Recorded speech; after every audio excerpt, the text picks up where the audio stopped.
Halo saudara, apa kabar? Kiranya tetap dalam keadaan sehat dan terus pakai maskernya biar tidak tertular COVID.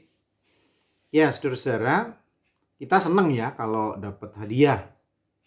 Kita senang dapat pujian, kita senang dapat pemberian, ditraktir. Wah, ya, dapat kiriman makanan, kita senang. Dan itu juga yang Tuhan lakukan setiap hari. Tapi pada kenyataannya Tuhan tidak selalu mengirimkan, memberikan sesuatu yang terus membuat kita senang. Tapi kadang-kadang Tuhan mendidik kita, mengajar kita. Ya, bahkan kadang hajarannya, didikannya itu terasa keras. Artinya bisa dikatakan semakin kelasnya tinggi, semakin hasil yang didapatkan itu luar biasa, makin keras didikannya. Nah, di dalam Amsal 3 ayat 11 dikatakan, "Hai anakku, janganlah engkau menolak didikan Tuhan, dan janganlah engkau bosan akan peringatannya." Amsal 3 ayat 11. Nah, kadang kita marah ya pada saat mendapatkan didikan Tuhan itu. Kecewa. Dan yang paling sering ya kita kaget. Waduh, kok begini ya? Kok ini ya? Dan berbagai macam pertanyaan lainnya. Terutama lalu kita bertanya, kok aku ya?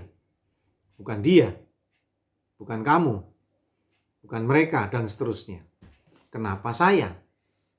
Kenapa saat ini? Dan seterusnya.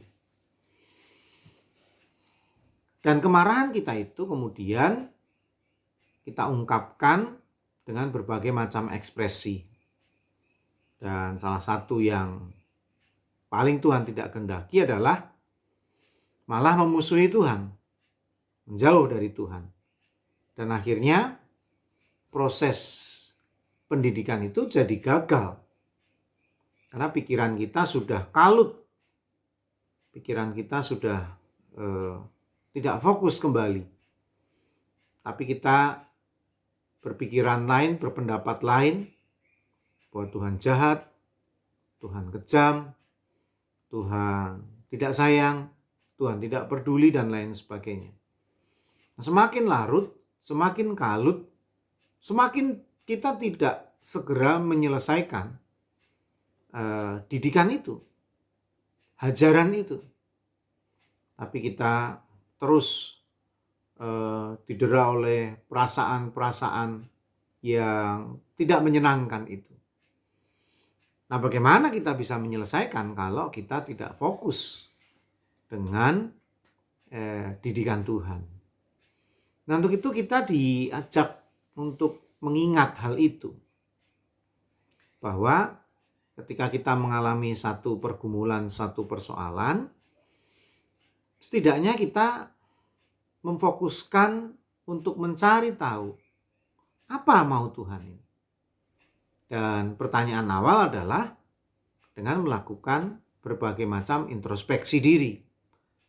Jangan-jangan memang ini teguran. Jangan-jangan hukuman. Bisa saja. Ya, bisa saja. Tapi kalau kemudian saudara berpikir dan tidak menemukan apa ya masalahnya. Ya oke, kalau saya ditegur, saya akan jalani untuk merubah kehidupan saya. Kalau saya dukung, saya bertobat, saya merubah hidup saya, dan saya akan menjalaninya dengan baik. Nah, tapi kalau saudara sekali lagi tidak menemukan apa ya, jangan-jangan memang saudara sedang dididik oleh Tuhan. Nah, kemudian kita mengenal istilah diuji. Ya, diuji agar naik kelas, agar semakin hebat, agar semakin baik. Dan Amsal 3 ayat 11 ini sangat cocok untuk kita, terutama yang sedang mengalami pergumulan saat ini.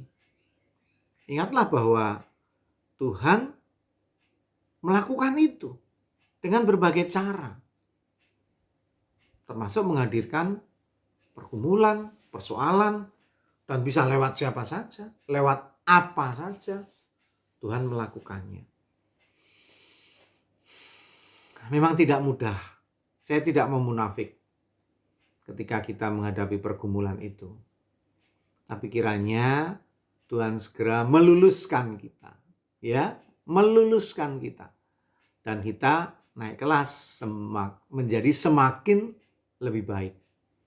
Dan yang luar biasa yang saya harapkan adalah kemudian kita menjadi inspirasi, menjadi teladan, menjadi contoh bagi sesama. Oh, ini loh, seperti inilah orang yang lulus ujian Tuhan. Ya, seperti inilah orang yang telah mampu menyelesaikan pergumulan dari Tuhan. Nah, ketika itu terjadi, maka saudara betul-betul naik kelas, makin hebat di dalam Tuhan. Masih bersama dengan saya Pendeta Yudi dalam Renungan Mas, esok masih ada solusi.